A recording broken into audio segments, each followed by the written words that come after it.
రాజ్యం నిర్మాణంలో మా వయసు అక్కడ సరిపోలేదన్న మేము అప్పుడు లేము కొంచెం గట్టిగా. కానీ ఇందిరమ్మ రాజ్యం ఏదైతే ఉందో దాని ఫలాలు మేము అనుభవిస్తున్నాం కూడా. మా తర్వాత తరం వాళ్ళు అనుభవిస్తారా లేదా అని చెప్పి ఒక డౌట్ ఉండే, కానీ ఈ మేనిఫెస్టోని చూసిన తర్వాత అది ఫుల్ఫిల్ అవుతుందని అయితే విషయం అయితే మేము మా కన్సర్న్లోకి వచ్చేసిందన్న. ఇంకో విషయం ఏంటంటే 6 గ్యారెంటీలు 37 అంశాలు అవి చాలా ఈ తెలంగాణ రాష్ట్రాన్ని ఒక మలుపు తిప్పడం కోసం, ఈ తెలంగాణ రాష్ట్రాన్ని భారతదేశ ప్రగతిలో భాగస్వామ్యం చేయడం కోసం కీలకంగా పాత్ర పోషిస్తుందని అనుకుంటున్నాం. ఈ సందర్భంగా ఒక మాట చెప్పదలుచుకున్నది ఏంటంటే 2004 నుంచి 2014లో యూపీఏ గవర్నమెంట్లో స్ట్రాంగ్ డెమోక్రసీ సస్టైనబుల్ వెల్ఫేర్ వైపు మేము పరుగులు తీస్తే, బీఆర్ఎస్ పార్టీ వచ్చిన తర్వాత కాస్ట్లీ డెమోక్రసీ కరప్టెడ్ వెల్ఫేర్ వైపు వాళ్ళు పరుగులు తీశారు.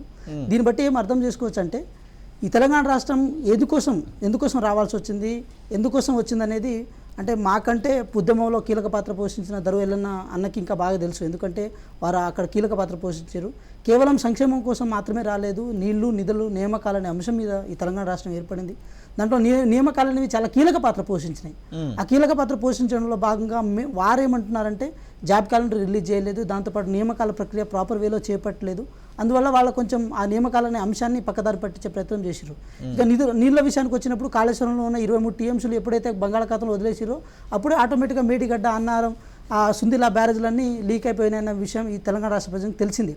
మేమేమన్నామంటే మేము ఏదైతే 37 అంశాలు